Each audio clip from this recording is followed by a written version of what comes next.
And what we see very often is load is much bigger than the capacity in the organization. And what happens, everything starts to getting long. You have a long lead duration, people are doing multitasking.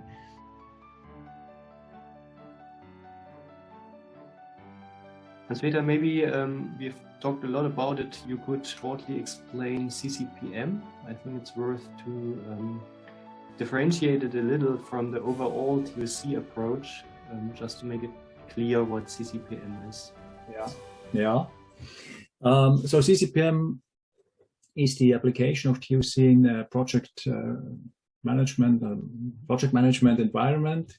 So, for example, a company is developing products. So then you are working with project management, or a company constructing special machines, and you do one project for a customer after the other. So this would be a very good environment for CCPM.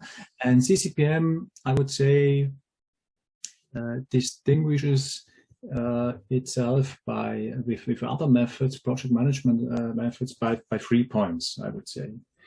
So the first point is you really have to understand your work in progress. So your WIP, we call it also WIP, your work in progress.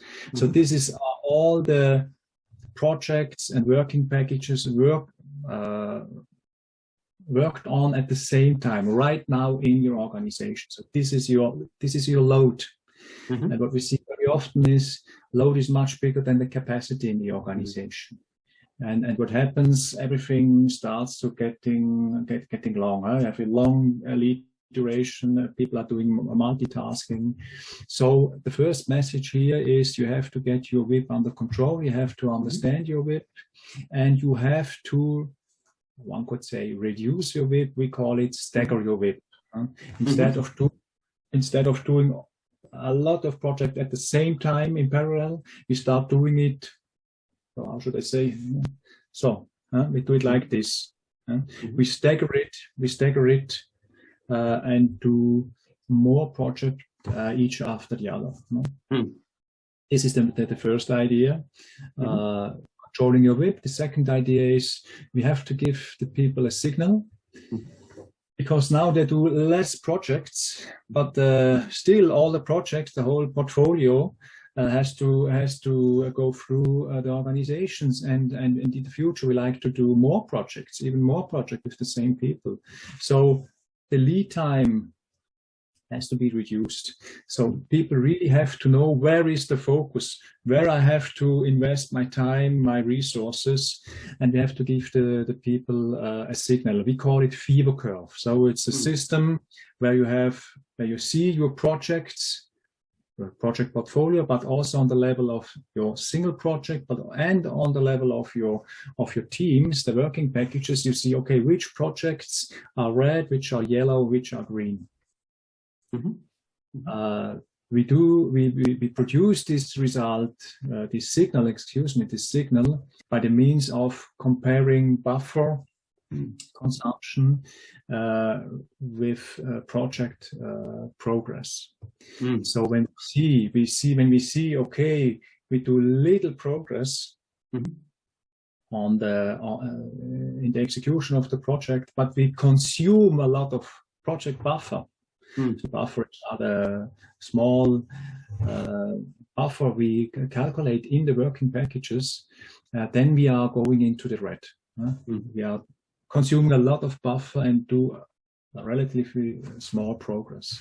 At the same time, if we progress very well and use almost no buffer, so we certainly will be in the green zone. So this is the signal, and we receive this signal every day. So project managers, specialists know where the projects are, and they can reallocate the resources where they are most needed.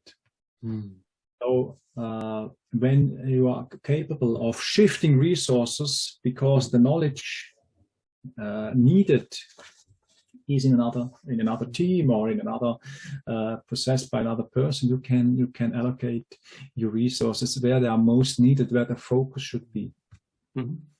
This is very interesting. So it could be that the project of your boss, of your management, is a very important project. Is green. It's well underway. Perfect. But there is another project not that important. And now it could be a very good idea to shift resources from the very important project, the green one, to the less important project, the red one, because at the end, the company as a whole, the organization as a whole, is responsible to bring all the projects through the organization. And these are just an example of the many advantages you have with this signal, these fever curves. This leads me to the third and last point.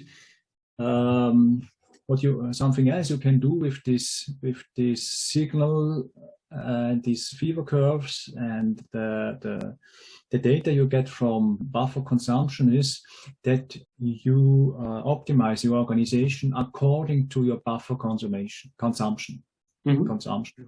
So what you need as a third point is a continual improvement process, and it's stronger. I would say it's stronger than the main idea of continual improvement. It's really because the goal is in the process between the teams.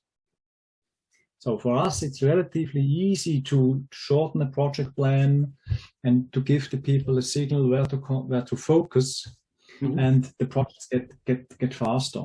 But the second half of the possible improvements really is within the process, within the teams, that they start learning to work even better together.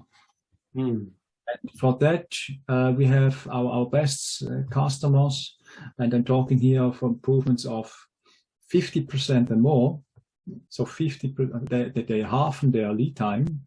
Well, let's say after 18 months. But then you have really to see, okay, where is buffer consumed? What does this mean? What is the cause of this buffer consumption? Okay, now we have analyzed this. Now we define a measure to make the process better. And then when you think at this level, you really have, let's say, 2 to 3 process improvements each week. Wow. And as a manager, you then have also to monitor these improvements. So what was the problem? What is the measure, the action, and what is the status? What have we learned? So as a summary, there are 3 main points: get your WIP under control. Second point is get a signal. Where are you? What is the fever curve? Red, yellow, green. And the last point is learn, improve your organization on a daily level. Yeah, thank you. That really helps to understand this concept a little better, and to show that it's so powerful, or why it is so powerful. Wonderful. So Hanspeter, to round it up, what would you say? How could you help people? When should people reach out to you, and what do you have to offer? Yes, thank you, Michael, for this opportunity. So I work with organizations where they have a big part of their business is done in projects, either for product development, or they do projects for clients, for customers, for their customers. I mainly work in technical oriented companies. So they are developing, producing technical products. And when somebody, preferably the owner or a manager, a top manager, wants to do more projects in a shorter time, or more projects with the same people but with less stress, then I think it's worth to get in contact with me to have an idea of who I am and what the problems of your organizations are, and to discuss possible ways to improve the situation. And where can people find you? Yes, you can find me on LinkedIn. Just type Hanspeter Körner, You can find me on the web under my web address, hpkörner.com. I think these two are the main ways to get in contact with me. Cool. You will be linked in LinkedIn anyhow, so I think that's rather simple. Wonderful. Hanspeter, thanks a lot for this interview. And at the end, let's Wolfram Müller tell us what's his idea of the BlueDolphin network is. Okay, what is BlueDolphin? I think BlueDolphin is the first and the really first worldwide community of people who want to do self-organized changes based on theory of constraint. Okay, and what is this? In the end, a theory of constraints is all about getting more output in a very short time without adding pressure to the people and additional resources. That's theory of constraints. And the self-organization part is coming to this point, even in huge organization, in a very, very fast way. And our aim as Dolphins is, of course, to share this knowledge and make it available to as many organizations as possible around the world. So our service is being a community, exchanging ideas, exchanging experience, and make this happen. There are friends of BlueDolphin, that's the smallest version. There you get invitations to our gatherings, you get a newsletter, you get coffee breaks, small information bites. And of course, you get all the support you need to get it started. And there's, of course, a paid membership. And if you are a paid member, then you get additionally service. You get access to the whole community, to the whole network of dolphins with all their experience and knowledge how to do it. There will be question and answer sessions. There will be coffee breaks, even more and better ones. There will be knowledge updates if someone learned something. And you get access to our whole body of knowledge. That's something around 2 gigabytes of data. It's books, it's PDFs, articles, it's more videos and useful links, and even Excel tools to get started right away. So you have access to the whole body of knowledge of the whole BlueDolphin network. And that's very valuable, by the way. And the third part, of course, and the third service is, if you want to really get started, sometimes you need to convince your boss, and we are helping in this. And sometimes it's a little better to have some guidance, some coaching through the BlueDolphin process to really get your success as fast as possible. And of course, we as BlueDolphin, we offer help in this.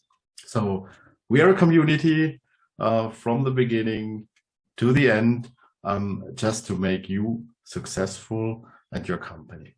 If you want to join, it's very easy. Just open browser, type in https://blue-dolphin.world, and there's a contact formula. Just get in contact, and you're welcome to swim with us in the ocean as a blue dolphin.